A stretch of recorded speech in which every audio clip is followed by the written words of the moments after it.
Yetemna se Edia free Ghana Mampenyi His Excellency John Dramani Mahama Mampenyi Akache na Mampenyi Edin Sembi Atuja Abrana graduation ceremony ekoso ewo Ghana Military Academia eno ewo teshi eho ena Ghana Mampenyi di Atuja se galamse ho semi wonde waka washabosa galamse no obeko na we no waka cha Ghana fo nyina ba obi akokọ se enkwaka se minim party panyi bi minum obi wa ban mu etimi me ho kwa kwasha galamse mu galamse ko no amapanyi so woko no we no amfa suro bia ena ekunti wo bia yesabe so muo se galamse wanam so eje a esensuo ene ensase no emra no enu bedi se de se Ghana Mampenyi His Excellency John Dramani Mahama.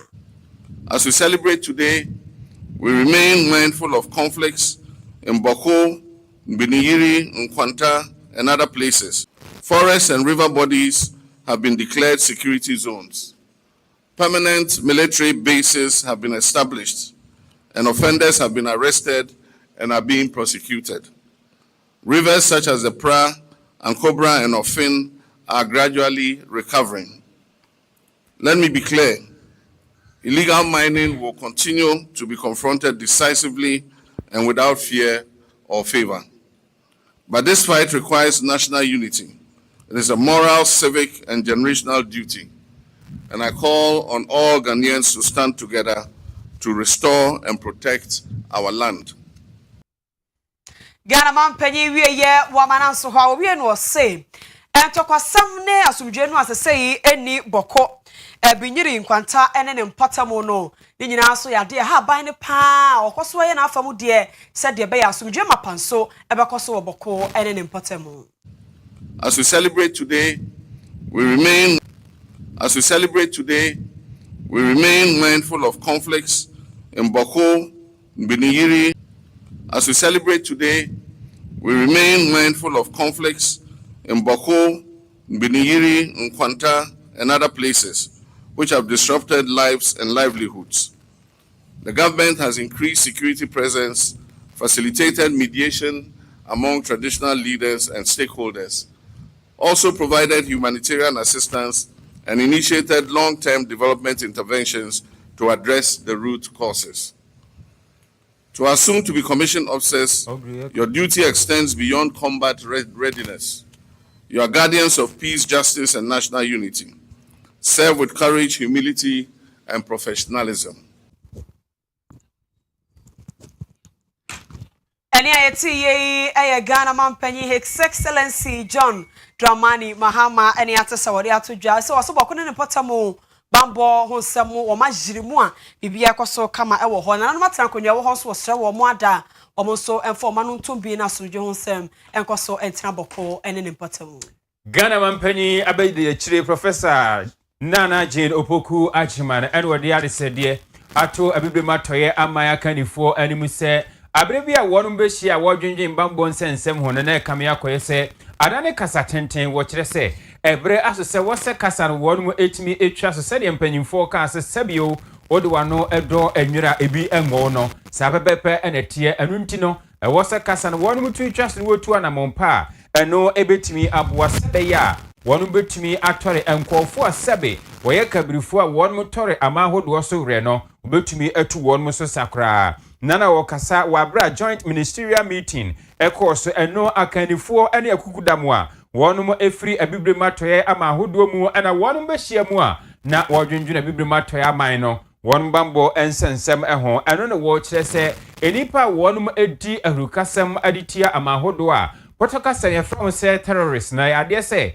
a hard ye papa and ma asunjie ahodoa yepe e wo bibrem atoye amahodo mu no enya de se yensa etimika enunti wo srese won mu nyina entimi enka wontri emom na mpanyin se sebe eka anantu a na akasre enunti se wunua abadwe se ehia no wasansuo e de asudie ne nempo no ebi se faudie enum bibrem atoye amahodo pi na ana saka bifoi akotare won musore ama eja won hwinhwin anunti and what the said air to a biblimato ama kind of phone nyina anim se kasatenten won mu ntwasoi na wontutu anamopa emfam wase de beya sa nipa bonfoi ye betumi atu won mu sosa na wase ade ba kwa won betumi aye se won de waso ebetoto fom na ekoba ne se bibi ni na se aboba entem so wonu betumi atu ana monsene se eba be free wonu awra ensem bia mampani abedi achire professor Nana Opoku Achiman Adetudwa enie. Your task, ladies and gentlemen, is to provide guidance that strengthens regional security, supports effective cooperation, and ensures that our efforts are both credible and actionable. Honorable Ministers, the strategic environment confronting our region has changed significantly. The challenges we face are increasingly intercontinental and transnational. Violent extremism, terrorism, organized crime, cyber threats, and persistent youth unemployment do not respect borders, institutional mandates, or even traditional policy silos. In this context, leadership requires more than responding to immediate pressures. It calls for foresight and coordination, ensuring that security strategies, foreign policy, and development agendas reinforce one another rather than operate in isolation. Ghana Mampani Abedi Achire Professor Nana Opoku Achiman Odiasa and Semi etu abibire matoye amakanifo enimiso muni twana mopai na onfam wasere beya eba emabunu enyuma ene ade a wono betumi anya bia ye esanse ko bonsam watini wiase no ono de wo paade se ense dampan na ne wape bibi amano aye omobua memabunu no tumi nya adwuma ye a eno nso beboa amahurika sem no eso atumi ehwan Yanko atebubu porsi atnaye okohonso akomanda wo eye ACP kwaku eye bempa na wono so ade atodwa ye nim senya me adom wo chena eye general boso me ne de twato na MPP amanyekuo no ekwakọ to aba me kire sia hene ade etu ahenifo ewo makoto aba ayo panyi a ono ne behim franka edi amanyekuo no enem ACP kwaku bempa echese oba atebubu ene ne mpatamu a Prosi atena na ye krado omo de hyehyɛ pegu akwamu a omo ye gidie anaso omo gidie mapa se nyame adom akina yente asemboni bia efri atebubu ACP kyerese prosi adwumako no de hyehyɛ ye gu akwamu a bambo mu nsɛm omo agyiremu ewa atebubu a aba no a MPP fo kwoto no kina no ye bewie no na bibia akobɔkɔ ewo ho omo kyerese nanse omo potamu ho akronfo awemfo na akwomoto sɛ adwadifo ma ekɔ atebubu ekɔ yagi ekɔ kwa medalsoro ne potamu kɔfa niema ene obete na akronfo yato ahye adwadifo so no omo ju omo niema no omagapade no sese omo ne akronfo de afi so sese omagye omo niema na so omabre dwuma no omo die no ase no mpo eye nyina so ebetumi akese so pi sɛ wo kyena yente bone bia emfiri abato no ebekɔso atebubu ene ne potamu CP Kwakubempa. I'm the divisional commander for Atebubu division. Now, in the NTR, yes, I about pro room, and they say, yeah, preparation, towards the MPP flag bearership elections are about to 31st. Now, I assure public and say they should be rest assured. Say the police is poised to ensure that the security before, during, and after the elections. Yeah, this is also police. Or police, or much man is on Panipan and Japan on buying. Or be all board Japan on one on buying the other one as also. There will be answer by MPC, traffic will be a baby yet, near Mons and Biawa. And for the safety of the people in Tina, it was a mind, the come up to him. We are about to be our mamma to about freely. We are in Rome now. Yeah, I don't know about Channel, and Nimra, and anybody, a paper. You're professional. What man away and away you are Juma, young could come up. We are many we know why we be piano. What my don't come up, but my catching pants on chain. We are many we are, Omission and and to that end, you have a full commitment. So we are near Juma, often Yago. Or repeat the words of the Inspector General of Police, Mr. Teteyon. What did Canada? Was it the police is more macho than a macho? It will be an issue of macho. Where macho seen wine, much of a trauma then. Police in the Rembrandt Ejuma. Macho no coach any dia, and Adiana Wapaja, and I could train in a body pump on the Japan. And you say a macho, and they'll be ready. We are waiting for you.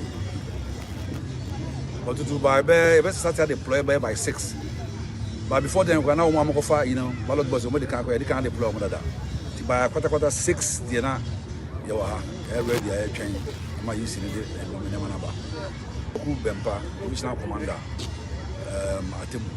Atebubu, Divisional Commander, ACP, Kwaku Bempa, any attaining K. NPP Amanyukuno ahubua SCP esita ochinidwe ena won mokoto santen na atuhinene esihinefo atimi akoto abadie Frank Krafo a odi amanyukuo ne beko emfimpinu ene adunu wotwe abato no emo na amanyukuo no emu enkofo won atwemonti na wo prese obetu Franka no dodo na ena de won montu abo ensema hodo a wode to delegates nanimu no ne nyina eba na wiye na Kane Director of Operations Mampani na adodanko Akufo-Addo na aban abreso efi na tan kese mo eye Owia Kaseɛ ene wode ato NPP amanyukuo ni ma animu se wanu pe obi a obetumi aboa na amanyukuo na tumi aba aban mu dia na ne Kennedy akompreko Japan wono ne panyina se won moto aba edima na tumi ebetumi abedi won mo ensem wo kyerese se wo hwe Kennedy akompreko Japan a wo obi a wada ne ho adi akire se Ghana fo nyina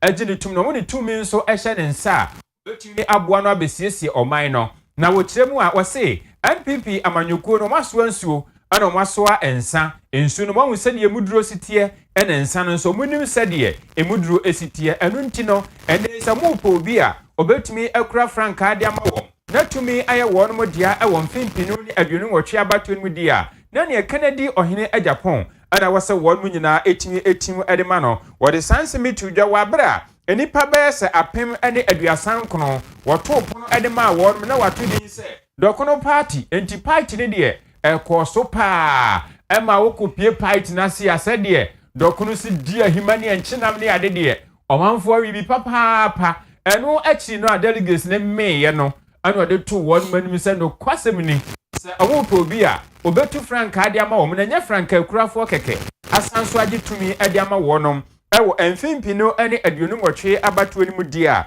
na ne eye Kennedy ohene Japan ana obetumi aye wosesa hwe na kandie na adamu sron kokra ensem bia Owia Kaseɛ ade to delegates nanimu enie April 20th yasunyani no me pladum fio Jimmy ni me ye constituency secretary prime minister no Kufo Dr. Johnny Self onugba abono le amegbe di den chenna na Akufo-Addo fitai na church men sana hala mike ladies and gentlemen continue to serve this party with my own strength.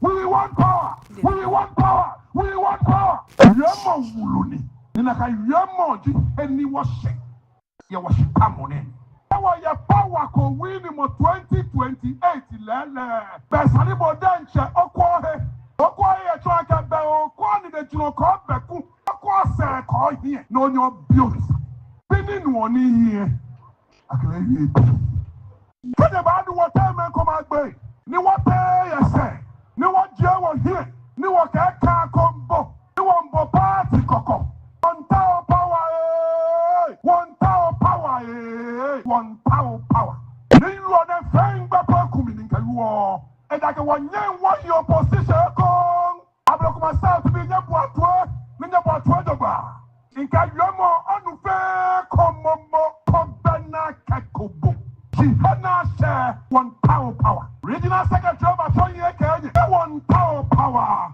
bemo komesani ni na kaimo na Kennedy ohini Japan ni wo fengo no asani ni wakababira kukuwe madama chinchi ni makenya ake wawa sede na afo shikia ile kreda ya Ghana hey abo ake Kennedy ya Japan Saturday election iba wini ninye mayo dase ablokuma south no e ya kan manage kan kragbi shishabie hani mi yapine hani ko yo ta ka ya meji hani bohu jomna do ya mo gbeye jeme e ka gba momo na eji NPP ni won ta eni ayeti ye Kane Director of Operations Mampani na adodanko Akufo-Addo na aban abreso Owia Kaseɛ na deɛ wɔworo yɛ nyinaa na ɛyɛ enkran kasa ne nhyeremu kakra ɛna mede atu dwa na yɛsɛ ne nyinaa yɛ sɛ NPP amanyɔkuo ni mane nyame yɛ atom a memene da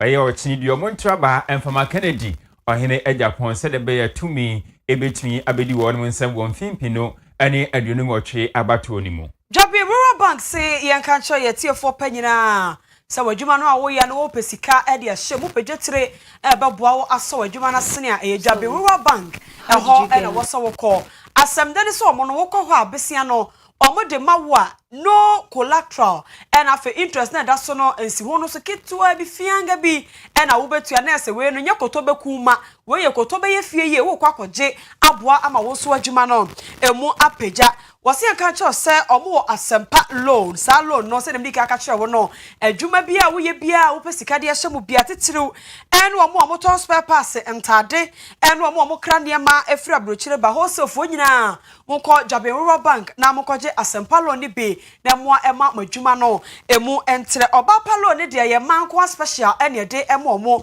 eti oba ye sori o na ko Jabi Rural Bank na ko je oba palo ne be na won so fa so wadwuma nim na mu pagya na bibia so enko kama emfa ema almost yan kan se omugusu a service account no ebi e wo ho current ho first deposit e wo ho microfinance e wo ho so wo ho person to shares so akwanya wo ho e wo Jabi Rural Bank awon so obetumi ato shares that into investment nyina etuetu awudi nne no na wo dwen wo dache woni nyina kwa Jabi Rural Bank a ombehwe aye ama omatan aye kese no e wo Asante Jabi na mom Ghana ha de omato apetint krabata bebre Jabi ho benya bi wo ho eje so wonwe fomaswa bonwure sepetim pom Roman Hill wa de hyeman New Road Pankro no eho nyina ubenya Jabi Rural Bank na mo ni West Branch no mabie ne de eya tonso dwom ho a ena wonte adwadifo a mo watonso ho nyina mo ko Jabi Rural Bank na mo so no mo enkodi kaso ode mo betima from mo e 0544 74 5856 0544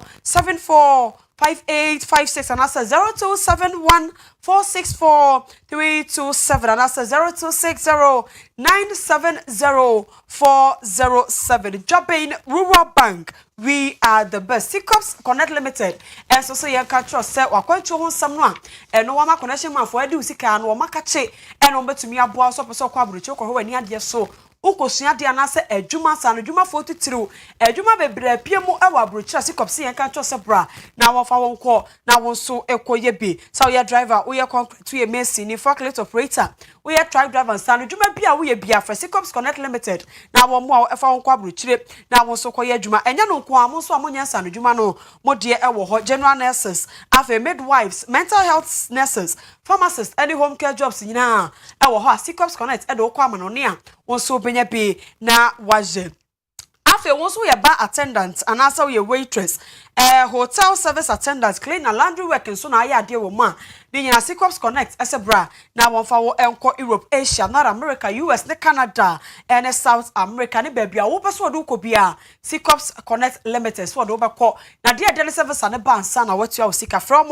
0553 732982 0553 732982 when we also more special slots at the FIFA World Cup 2026 no be na US and Canada opeso kona kwhwe bo ni bia omodo be kona bibia enso aye kamayada so wo MPP amanyoko nyame adoma wo kina bato kase no a omokwa akoto no emo na wapanyi ba ko a wono oyere ni wodi William Kisi okoye Owia Kennedy wo hina Japan ne kampa ono so e wo hobi wo say woni delegates akasa watiete town wo say Owia Kennedy wo hina Japan ko a ena ne ho pampan e wo kroma ne campaign message ode ko ye nyina delegates agi atumto wogidi mapa say nyame adoma wo kira no ye beto aba ne bewie no na Owia Kennedy akompreko e Japan ono ena free mo sen konimdefo going round it was only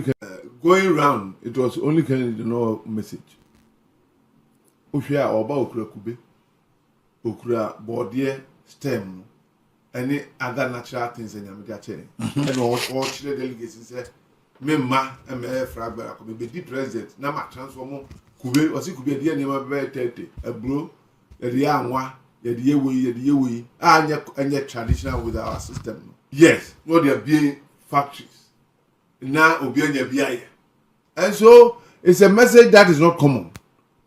And to Okono Kokase we have Sabi bi se obi was anim die no nyansa obi tumi dia transform ye na yete wona IMF so people bi o kan brofo a betuma ko IMF akope obosia.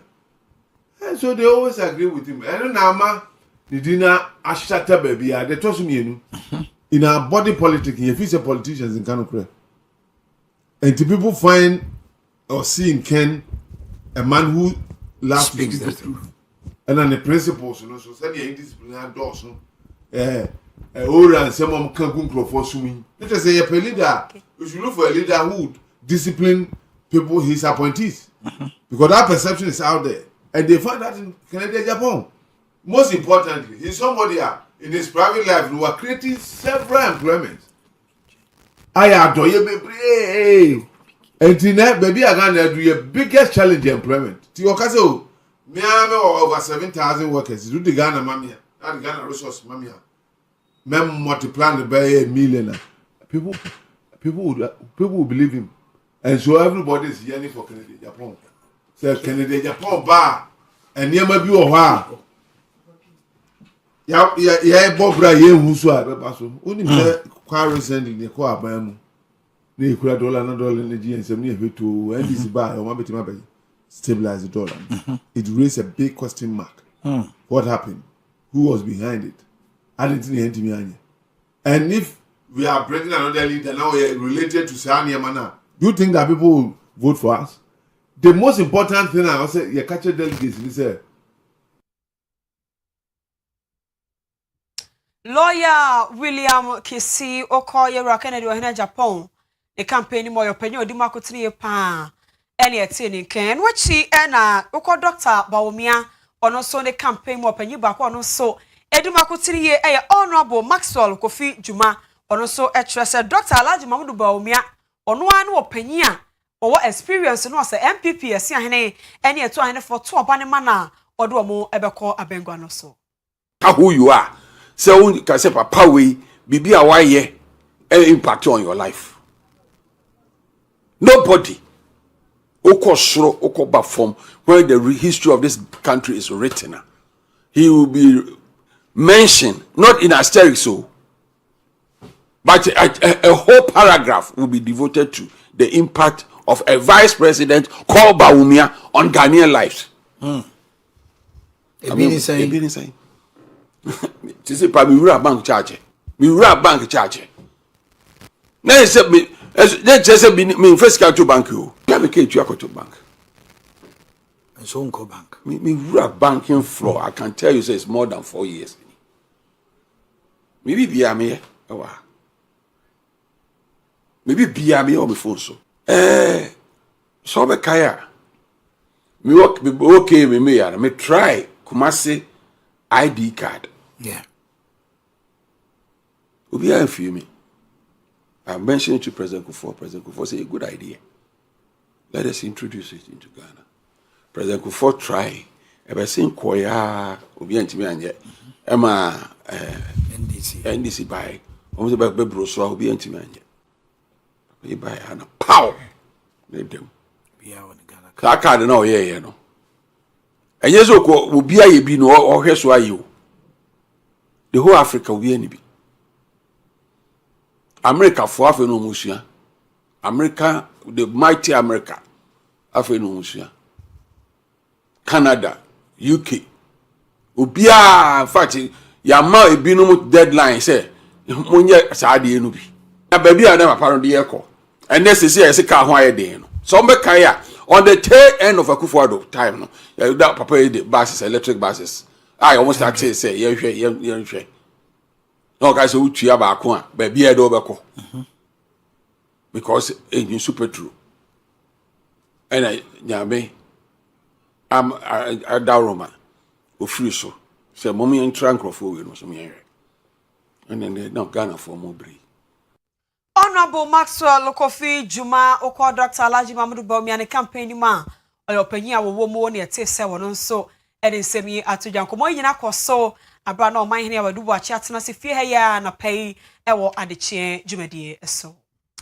NPP amanyoko ni mu ane yeda so ejina na sede ye nyina nim sense ochine dua yi ana wono mu ekoto santen na atuhene asinifo wo NPP amanyoko ni mu wono makoto aba Adi yi Franka Krafo na am so ama wono bo abedekuo bi din a wo mo na ehwe atoto niema e wa bato no se de be ya bibia betimi atoto jojo na titani edema NPP Michini Patriotic Party wo mo Presidential Elections Committee no aye Owura Joseph Osewusudo na Francis Jowise wo dia to edwase wono ma ye krado pa se enhyiemu no bibia betimi akoso pepepe na abato bibia atimi aye fefefe na obia sebe ne timu atimi aye fine na owia adechie adwumadi eso wabra na omahene ye wadubu ache ati adwamu na one yewura Joseph Osewusu ebonkomo na wo kire se wobesere wo munyina se obia nya abotoye mu obia nya gidie e wo committee no emuesanse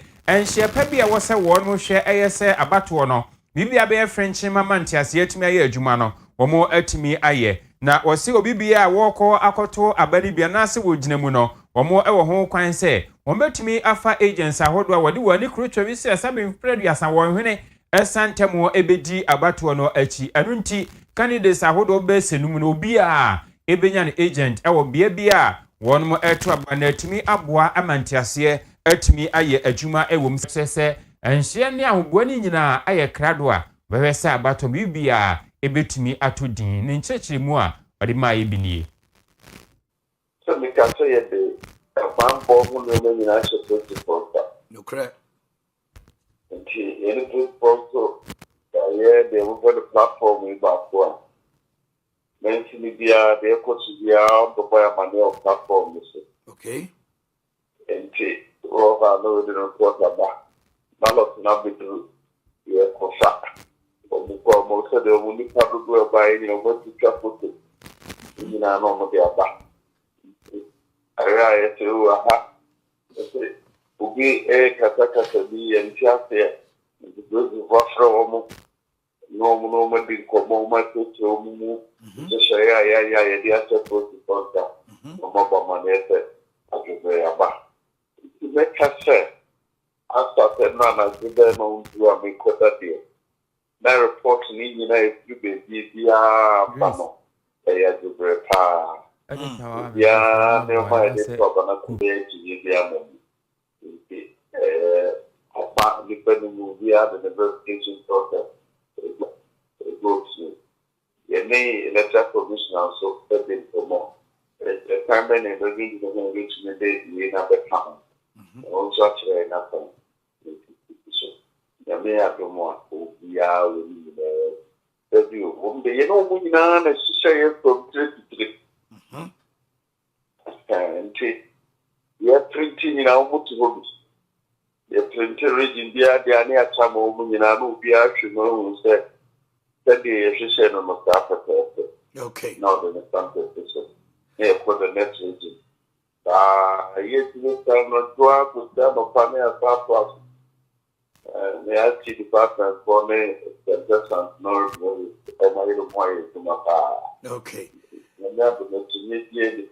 Nese panyifo yi kanto abode a wo nyina obi abontoa obi a ye na famu die a eja ogize si ano de o gidie mapasa wo kyena no esi ahene ene eto ahene fa wo amanyoko nem ebeto aba no mu baako ena ye dan a obehwere si senkurimdefo ewo abato no mai mu nyina ye hye ne mo so nyame ya adom kyena delegates Ghana fa na nyina ba yes 211,849 ena wo beto santene akwakoto abai Ghana fa na nyina na so kyena no pa no so pepepe na abato no ahyase hwebe ewia no mieno na abato ni nyina enso aba na wieye na said ye hye tie no ye hye se ye benya Dr. Jalilu Abdul Ateku ewa. Hello doctor. Yeah. Me ba cha fe de ye. Ane. Yo na ye bisa se abato ne ho nsam no ye nim se odo ani ade akira aboso me kakra ne e na eru anom no wi omokofa form such so obi a se no obi a ne campaign a o mabonto a wo de wani ade akira wo hwe no wo hunu sei.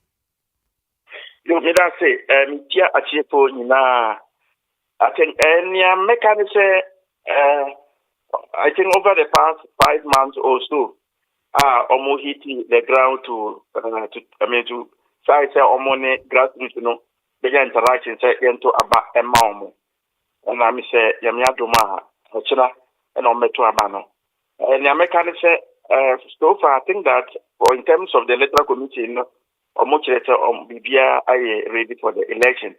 But should be known as other party party members almost because I think that 5-month period also our campaign say never be because enjoy I say a mastering at the time attacks within the same party. I think I major issue after or election near Obe Winnie Obe flag bearer and the leader of our party say or responsibility pass Obe to me a party up na Eddie Anobako Eddie Akusi Akai 2028. So I think anything through in a year because I don't know now in my view I can say a banner because I will share the MPP. Sometimes you look at the party condition.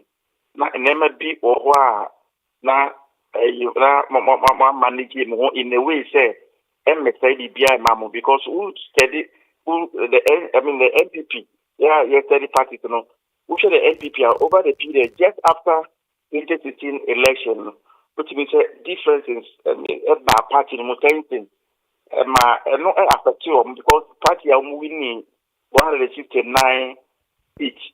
By 2020, now artists are about 137. From 137, artists now about almost 88 seats. So it means that definitely there is something wrong with the party. I was say almost so and say almost answer and then the major issue for me is I think over things are almost taking over the reign of power from 2017. After that, Intawantawana Eba Party Mono or my Yamre organize because some of the constituencies, the guy 2020 and 2020 election now, most of the constituencies and people are listening to me from different constituencies. What you say, if you're party national chairman, if you are only some 2 or 3 executives, be you say PC candidate or also a group. So basically, this time is the same party rank I was there as a party, they organize themselves now, and across the country, make to quite echo, go to all those areas, and you can see, I think there is a lot, and I think that the party or more for now, said that they will use internal party mechanisms, reconciliation mechanisms, now address the differences, and those differences continue to linger. And every year on election, differences are deepening. I think that they have to have a reflection on this.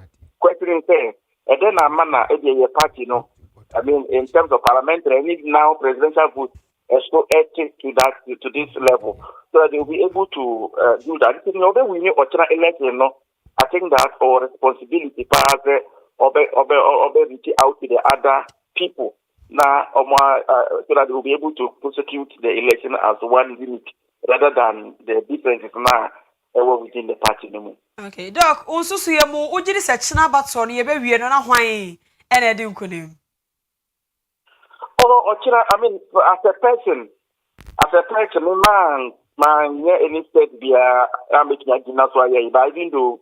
I just some other group or more steady, right? But I can say I think the two runners throughout the period, I can see Dr. Mahmoud Baumia one of them in Japan. And I think the next candidate Mr. on here a campo. Man can make my papa so I would have gone for Kwabena Aje at Japan. In say one MPP losing massively in 2024 election. Even the Ghanaians were not happy about how they managed the affairs over that period, right? They had the economic conditions in the so to lose because Mahama the first time we need by just 50.7%, but the last election Mahama winning very close to 57%. So to me that is very huge. So you can't take, Baumia cannot absorb himself from the problems in our was. Japan also served, he was a member of parliament I believe said he said on some board. So he was part of that. Ushe Brachampoa, he was an agric minister, a member of parliament, and all that. Honorable Ebichu, and also a deputy minister, or a minister. So these four people cannot absorb themselves from the problems in our party, AKT. I think in my view, Nanka, Mima Papa, Anka, MPP for Anka, if or more, Japan Bakono or Kwapena Japan, right? Because Mr. who said over the past 8 years, and will play a very major role in that, okay. Right? Yeah. So I would have felt the Kameni still think I want Nanka MPP for because before I amount for this year MPP, I think those reasons are there, and all these four people cannot absorb themselves from such. But I'm telling you, for people can say, I wouldn't this I Japan American as a new that meaning but I'm just thinking from my mind, say, looking at the economic situations now, man, for edit 2 year, you know, people have not recovered from that. So if you are going to give them the same package, and indeed, the MPP will have a very difficult election to prosecute. That's the 2028 election. So they better organize themselves very well. Because looking at the recent history, 80 years, to about 80 years. So in my view, I think that is they need to organize themselves well. They need a united force after the election. Now, about together. But if election, after that, not start disintegrating, another party, land, the more problems or more party. Okay, Doc, Wadaroma, yenim say MPP amanyokono, MPP no mo to ma ba, no mo to fra ase na de basoro. Se se ne sakraya ba we no mo di firi suru mom e na ekofo mu. Unsusu ye mu no hunu say no betumi anya sunsanso e wo amanyoko na ba no mo koto no kina ne so. Pacha manti okweti no pet na me ba cho na bibisa se MPP amanyoko no o ma bato mu internal elections no ya na kane no de na ko mo to free ase na de basoro.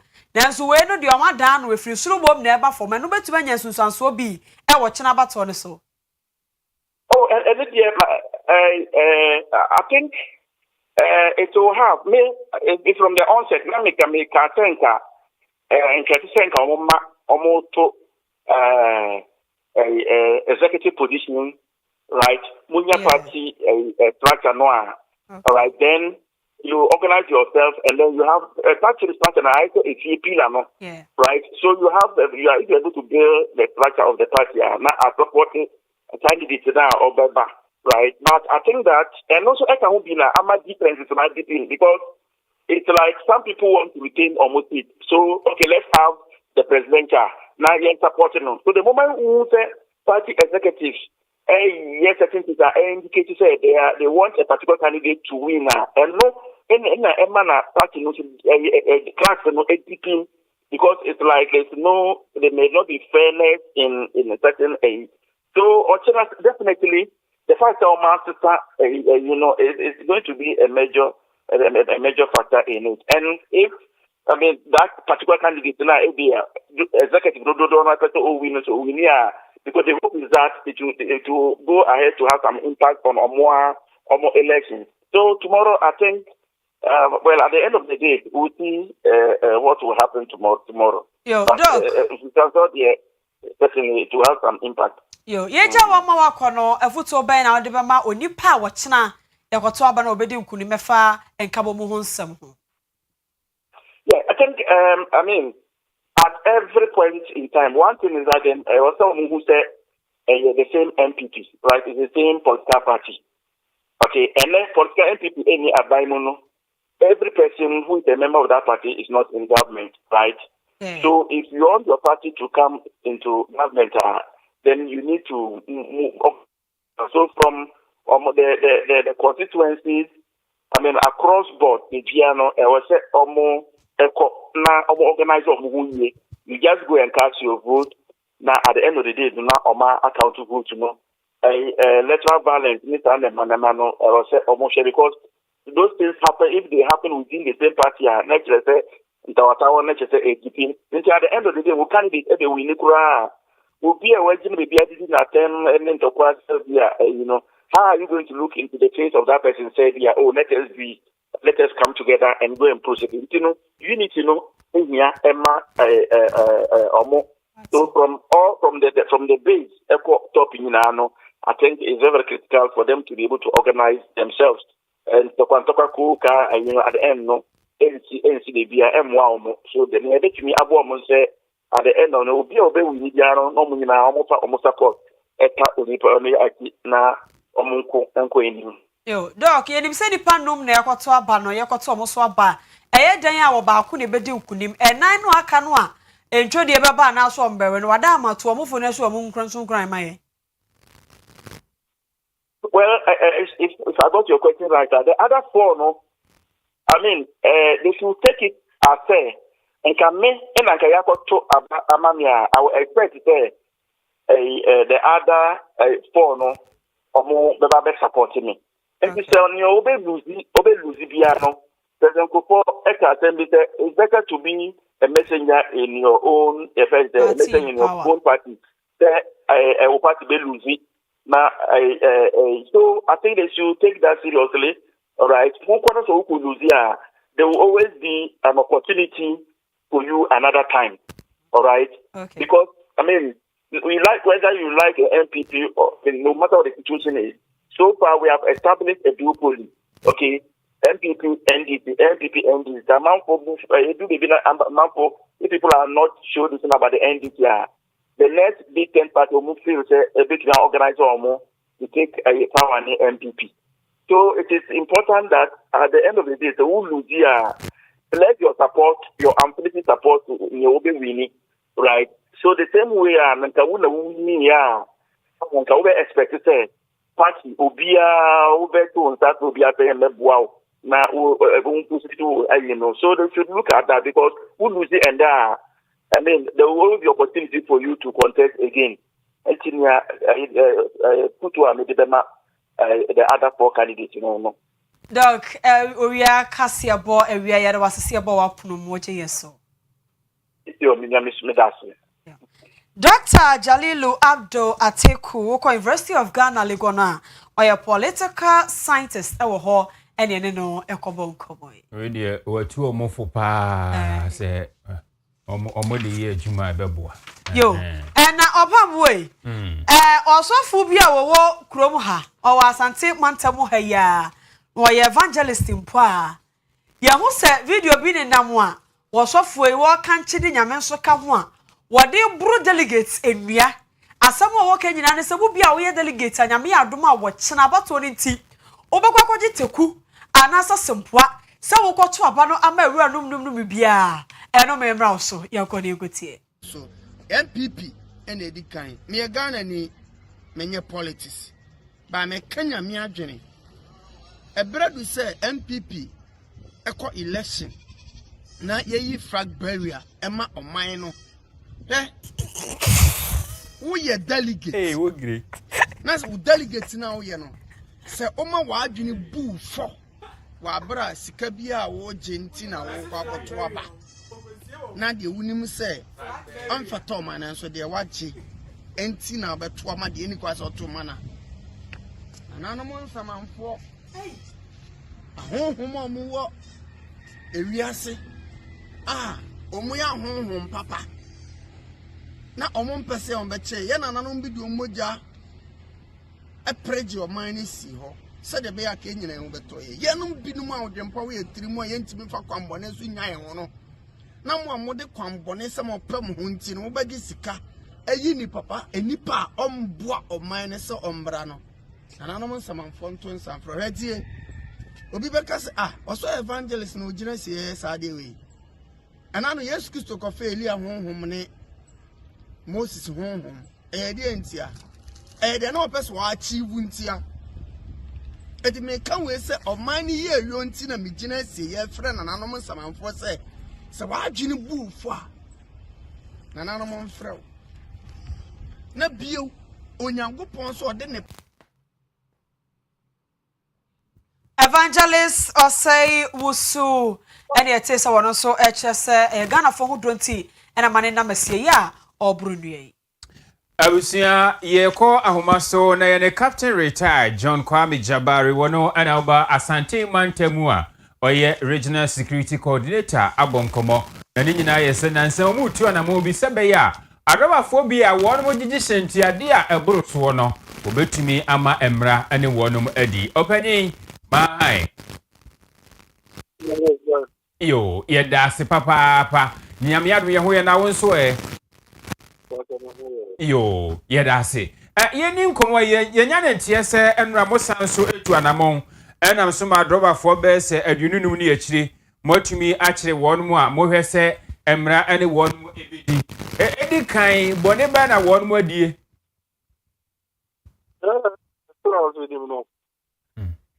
Monday near church, I said, drivers are much charged on a proof. And then passengers are more calm, among your car.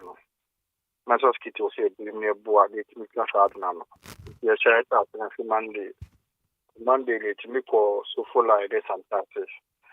I think I'm money here. It means a car from Quabe. I take the next day, not to know. It's a code with places here. It means a car's best. The next day, I call a doom boss of them side on them now. And then I think to car, I think I almost about 19 stars.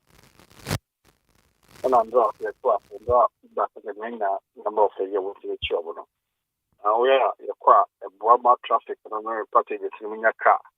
Motimiko. In Kejuma, Yegusa, and next best out to us. Openina money a drobafo no ehia ya wo mo egisenti ade aburuso yi enjemu be na mo de ama mo de anyina so ntia o mu di sa adwuma no de ebesi ewu ne se adrobafo no mo se o mo nantese ya na se mo ya asapon ne se pa wo mo de egisenti ade aburuso yi you know, that's another say utie mi a adroba for no reasons any senti omo charge first ne brosoro that's really so only a bit more when you what the issue is where price up from dollar back farmer or somebody to fight to follow to me any be but a few of them a few of them in relation to that one and then the woman came me and your farmer class. Oh, in that aspect, it was a team in the water. Who say that some local quarter and some more sport finance a bit and tea. I wanna avoid your age one. When a name basse, we are actually one where we are national security coordinator. And a penny for which me the word idea she said, ye do one more could deny Mrano. What was it? Now ye perceive who say, ye one we are. Dear the Dihonum. Let's recommend you to Afe Otemenka. Aha. Na ye perceive who say, Wabra matches uncle for ye no. A dear be the duo.